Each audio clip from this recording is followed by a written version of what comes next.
மாண்பு உறுப்பினர் கோவை செழியன். மாண்புமிகு சமூக நலத்துறை அமைச்சர் அவர்கள். மாண்புமிகு நீதித்துறை அமைச்சர். மாண்புமிகு பேரவைத் தலைவர் அவர்களே, மாண்புமிகு திராவிட முன்னேற்ற கழகத்தினுடைய சட்டமன்ற உறுப்பினர் முன்னாள் அமைச்சர் அண்ணன் கோவை செழியன் அவர்கள் கடந்த முறையும் அவர் அயலக அம்பேத்கர் ஸ்காலர்ஷிப் சார்பாக பங்கெடுத்து அங்கே படித்திருக்கின்ற மலேசியாவில் படித்திருக்கின்ற அந்த மாணவர் குறித்து பேசினார்கள். அதற்கு தெளிவாக விளக்கம் கொடுத்தேன். இப்பொழுதும் அது குறித்து பேசுகிறார்கள். அவையில் நான் பேசி விளக்கம் கொடுத்து எங்களுடைய துறை சார்ந்து அந்த மாணவருக்கு கடிதம் எழுதி என்னென்ன நீங்கள் செலவு செய்திருக்கிறீர்கள், இந்த ஆண்டு எவ்வளவு கொடுக்க வேண்டும் என்று கேட்டிருக்கிறோம். அவர் இதுவரை கொடுக்கவில்லை என்பதை நான் தெளிவுபடுத்தியிருக்கிறேன். இப்பொழுது மீண்டும் மீண்டும் அது குறித்து பேசுவது என்பது ஒரு அரசியல் உள்நோக்கத்தோடு பேசுகிறார் என்பதை கடந்த முறையும் சொன்னேன், இந்த முறையும் நான் சொல்ல கடமைப்பட்டிருக்கின்றேன்.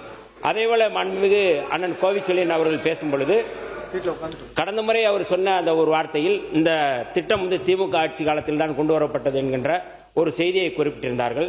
அந்த வரலாறு ஒரு நீண்ட நெடிய வரலாறு. அதை மட்டும் நான் குறிப்பிட்ட பிறகு அவர் பேசட்டும்.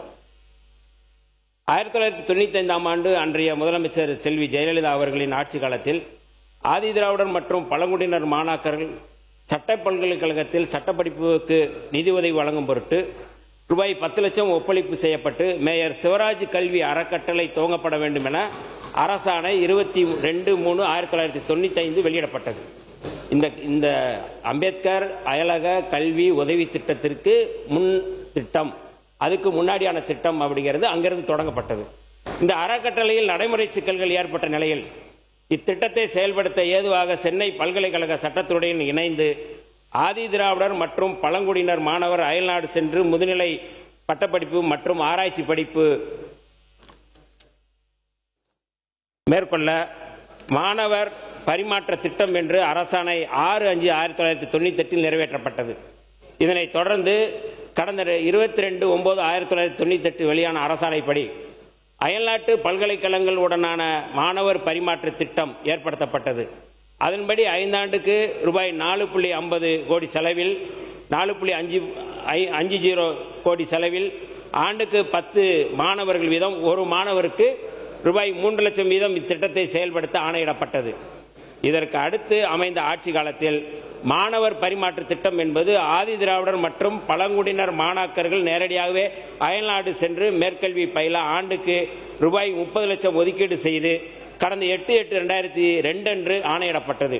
மாண்புமிகு பேரவைத் தலைவர் அவர்களே, கடந்த 14/12/2021 அன்று ஆதி திராவிடர் கிறிஸ்தவ ஆதி திராவிடர் மற்றும் பழங்குடியினர் மாணாக்கர்கள் அயல்நாடு சென்று உயர்கல்வி பயில அடிப்படை தகுதியான TOEFL, IELTS, GRE, GMAT ஆகிய தகுதி தேர்வுகளை மாணவர்கள் பயில்வதை ஊக்குவித்து அயல்நாடு சென்று கல்வி பயில கல்வி உதவித்தொகை வழங்கப்படும் என்று அரசாணை வெளியிடப்பட்டது.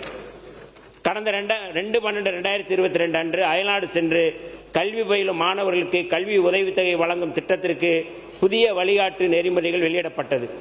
மேலும் 21/8/2023 அன்று புதிய வழிகாட்டு நெறிமுறைகள் வெளியிடப்பட்டு வருமான உச்சவரம்பு 2 அடுக்குகளை கொண்டதாக மாற்றியமைக்கப்பட்டு அரசாணை வெளியானது. இதன்படி ஆண்டு குடும்ப வருமானம் ரூபாய் 8 லட்சம் வரை அதிகபட்ச உதவித்தொகை ரூபாய் 32 லட்சம் வரையும், ரூபாய் 8 லட்சத்திற்கு மேல் ரூபாய் 24 லட்சம் வரை ஆண்டு குடும்ப வருமானம் உள்ளவர்களுக்கு 12 லட்சம் வரை கல்வி உதவித்தொகை அன்று அறிவிக்கப்பட்டது. ஏன் இந்த குறிப்பு சொல்றோம் அப்படின்னா, இதனுடைய பின்னணி தலித் மாணவர்களுக்கு பழங்குடி மக்களுக்கான மாணவர்களுக்கான உதவி திட்டம் விரிவுபடுத்தப்பட்டிருக்கின்றது. கடந்த ஆண்டு 213 மாணவர்கள் மட்டும்தான் அந்த தொகையில அவர்களுக்கு கொடுத்து அனுப்பப்பட்டார்கள். மீதி 500 பேருக்கு 213 பேர் தான் வழங்கி போயிருக்கிறார்கள். அந்த திட்டத்தின் மூலமாக மீதி பேர் அங்கே நிறுத்தப்பட்டிருக்கிறது. நாங்கள் தாவேக அரசு வந்த பிறகு, மாண்புமிகு முதல்வர் அவர்கள் வந்த பிறகு இந்த திட்டத்தை 362 என்பதை நேற்று 363ஆக மாற்றி 131 கோடி ரூபாய் நாங்கள் ஒதுக்கி இருக்கின்றோம்.